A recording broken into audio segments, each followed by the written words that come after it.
O bosutinib já tem registro sanitário no Brasil. Vejam, a Anvisa aprovou o bosutinib de forma que esse medicamento, ele hoje está registrado no Brasil, ele pode ser prescrito por um médico com toda a tranquilidade, mas isso ainda não torna automática a incorporação do bosutinib pelas operadoras de planos de saúde. E por quê?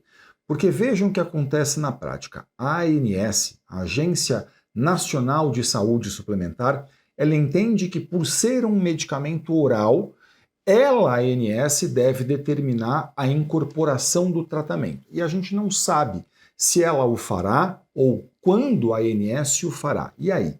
E aí que na prática a gente fica dentro de um vácuo em que o medicamento está aprovado, está registrado no Brasil, mas ainda não incorporado, o que faz com que muitas operadoras de planos de saúde digam que não irão custear esse tratamento. Mas e aí? O que diz a lei a respeito disso? Eu sou Elton Fernandes, eu sou advogado especialista em plano de saúde, professor de pós-graduação em importantes instituições da área e autor de livro jurídico. Hoje eu vou tentar desmistificar um pouco para vocês sobre as regras do setor dos planos de saúde.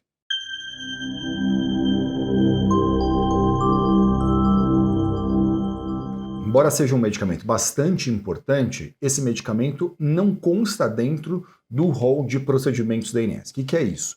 Quando a gente pega a resolução normativa número 465 de 2021, que a gente chama de rol de procedimentos da ANS, a gente lê essa resolução e a gente não encontra esse medicamento dentro do rol de procedimentos da ANS. Quer dizer, a ANS até agora, embora esse medicamento esteja aprovado pela Anvisa, até aqui ela não determinou a inclusão desse medicamento. E aí o que acontece?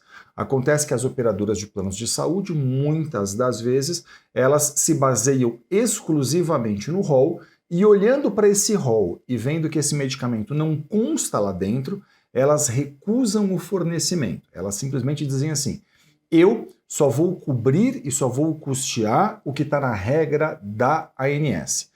E numa situação como essa, o que eu acho importante como professor é que você procure aí um advogado especialista em plano de saúde para te ajudar, para poder analisar o seu caso e entender as particularidades da sua situação. Mesmo não estando em acordo com o rol da ANS, existem caminhos que esse advogado vai poder olhar, analisar concretamente a sua situação.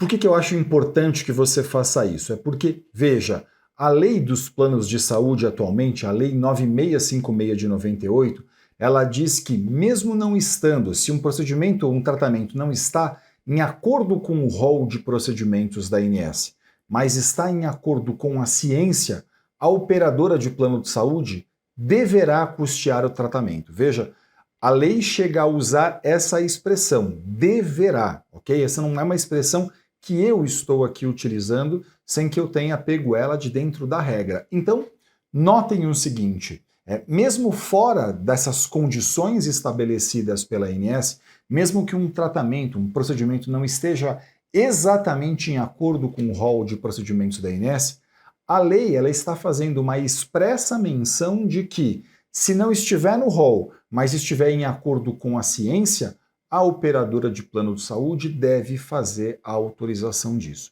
De modo que o que a gente percebe muitas vezes é que, claro, as operadoras de planos de saúde elas continuam entendendo que elas só cobrem aquilo que está em acordo com o rol da ANS, mas a gente também precisa lembrar aqui que o rol de procedimentos da ANS é uma regra inferior à lei e que, claro, sempre que houver, então, um descompasso entre o rol e a lei é superior a esse rol de procedimentos. Na prática, então, a gente percebe que há um descompasso entre o rol de procedimentos da ANS e a lei em inúmeros casos. E a partir daí, o que fazer?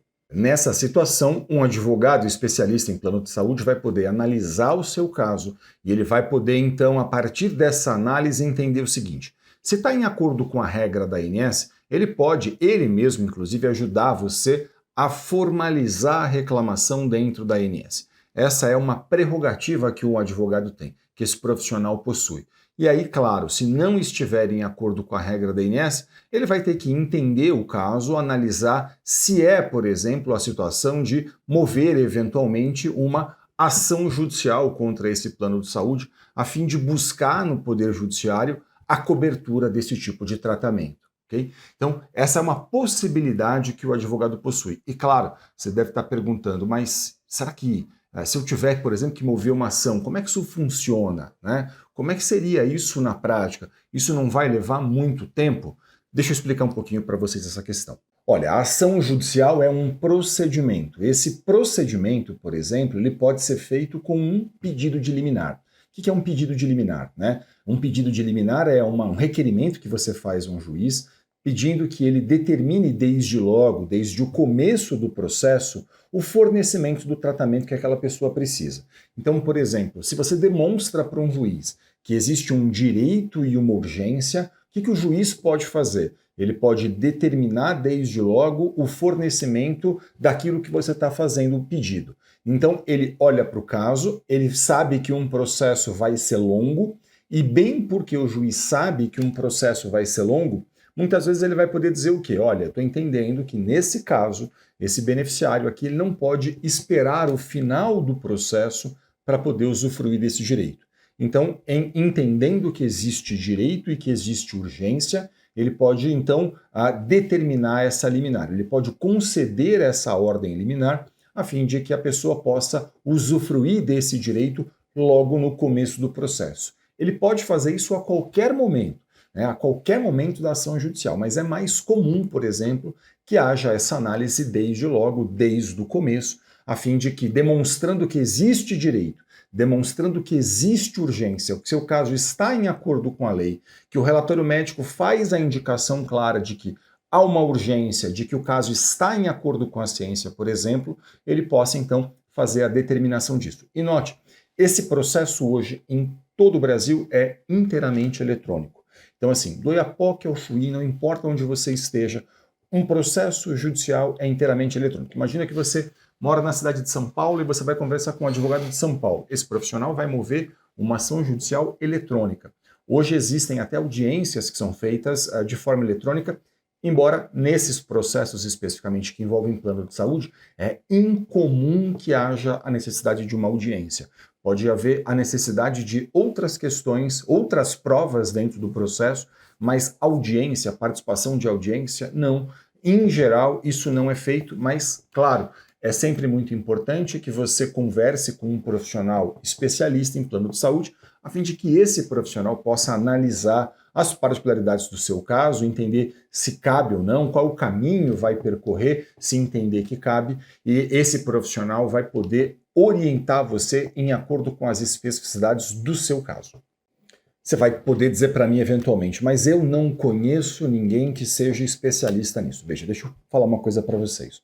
Hoje, essa consulta com o seu advogado pode ser feita até de forma online. E eu tenho muito orgulho de dizer para vocês que em todo o Brasil, nas pós-graduações em que eu leciono, a gente forma profissionais cada vez mais capacitados, especialistas nisso, capazes de olhar profissionalmente para uma questão como essa, capazes de fazer uma análise cuidadosa de um caso, a fim de poder entender quais são as possibilidades que a gente tem, quais são os caminhos que vão ser percorridos. Então, se você não conhece um profissional aí da sua cidade, por exemplo, você pode buscar isso pela internet, fazer isso online com um profissional, não tem problema nenhum, até porque, como eu mencionei para vocês, um processo que eventualmente tenha que ser movido um processo, essa ação será eletrônica, tudo correrá eletronicamente. Então, não importa se você está numa cidade e seu advogado está na outra cidade, se você está num estado e seu advogado está muito distante de você, porque tudo isso pode ser feito hoje de forma online, e eu tenho muito orgulho de poder dizer que em todo o Brasil a gente forma nas pós-graduações em que eu leciono profissionais muitíssimo capacitados para lidar com esse tipo de questão. Então, eu sugiro muito que você converse sempre com profissionais especialistas nesse tema. Eu espero que esse vídeo tenha sido útil a você. Muito obrigado pela sua audiência. Se ficou qualquer dúvida, deixe um comentário aqui no canal. Para a gente é sempre um grande prazer poder ajudar, interagir, tirar dúvidas e, claro, não deixe de acompanhar a gente nas redes sociais. Muito sucesso para você e saúde! Até o próximo vídeo.